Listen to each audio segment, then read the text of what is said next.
Hey guys, today I'm going to be showing you how to do a wire wrapped crystal pendant. You can wear this as a necklace, it can be used as a rear view mirror display. There's so many options with crystals and it really just makes a beautiful piece of artwork. So I'll be going over some of the supplies you'll need.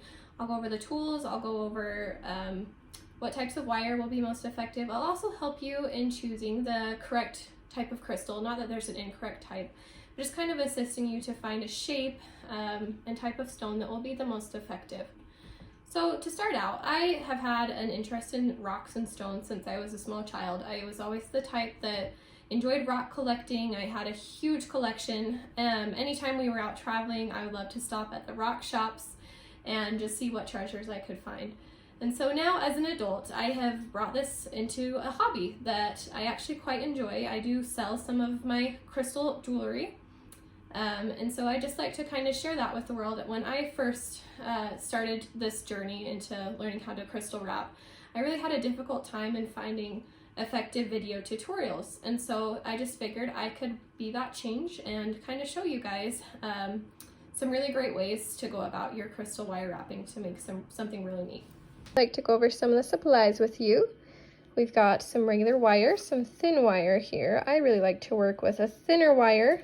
Thicker wire is usually harder to bend around your stones, and it's harder to make a more detailed work. Some people really enjoy using a thicker wire. I just prefer to use thin, but that's up to the user.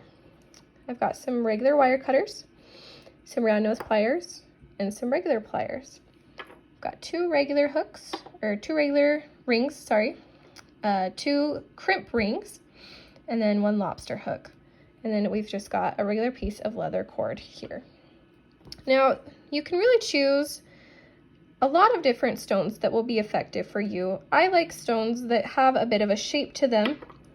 Gives the wire something to grab onto. So this stone, you can see it kind of has some differentiation in shape.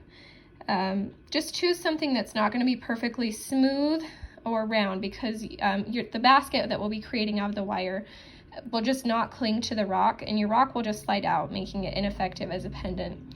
There's lots of different stones you can choose.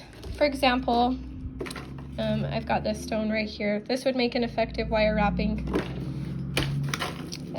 Stones like this that kind of have some texture to them. Stones like this one are not as effective.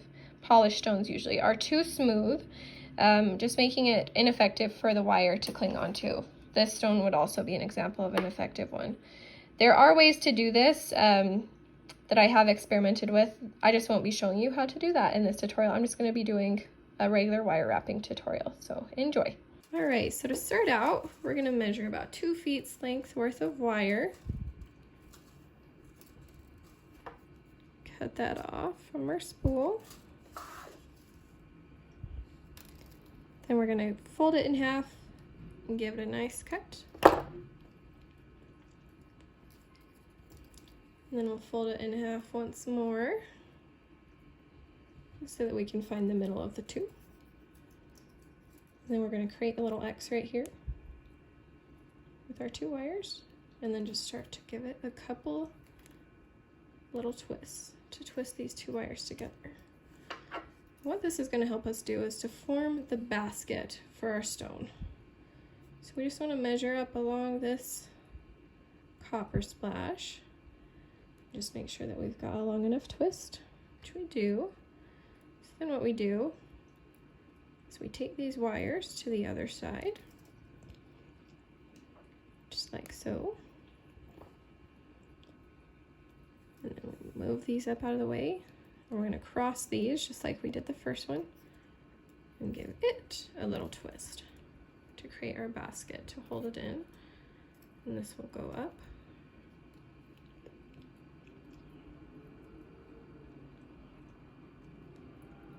Like so. And then we will cross once again. So we have our 2 pointing towards the back and our 2 in the front. We're going to twist the 2 in the back just a couple times to hold it in place. And then we'll start twisting from the front. So this we're going to twist for quite some time.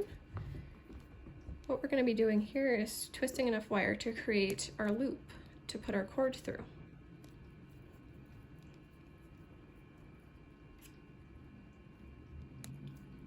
And with that, come up top. Give our other side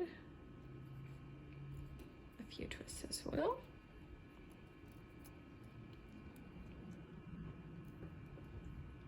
Then we bring it up and we're going to actually wrap it around our first twist.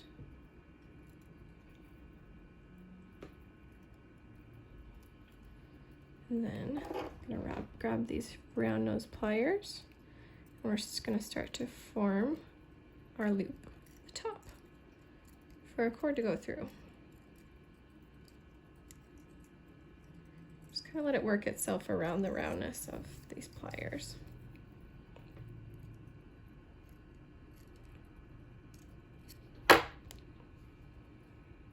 It really doesn't have to be a perfect circle.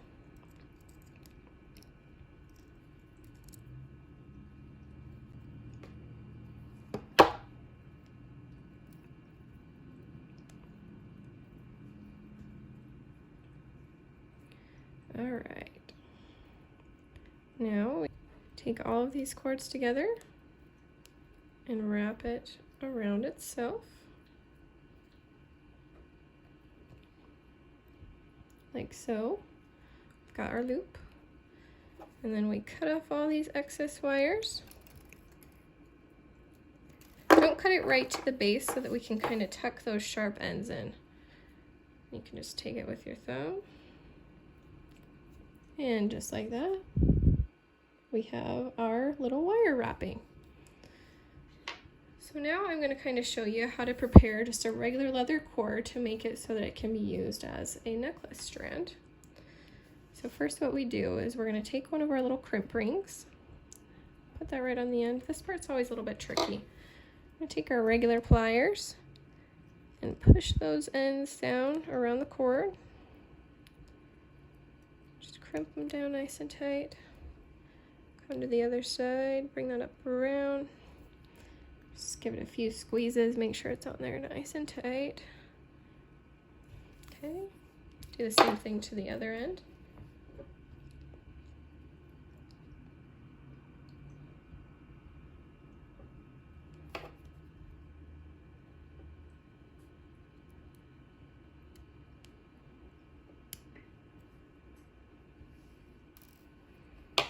Okay. And then I just take a regular ring onto the end. Just take these round nose pliers and open that ring up.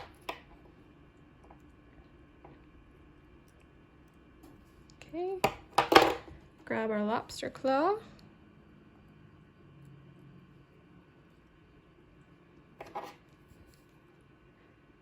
Close it up. Then on the other end, you'll also be adding your ring. And there is your necklace strand.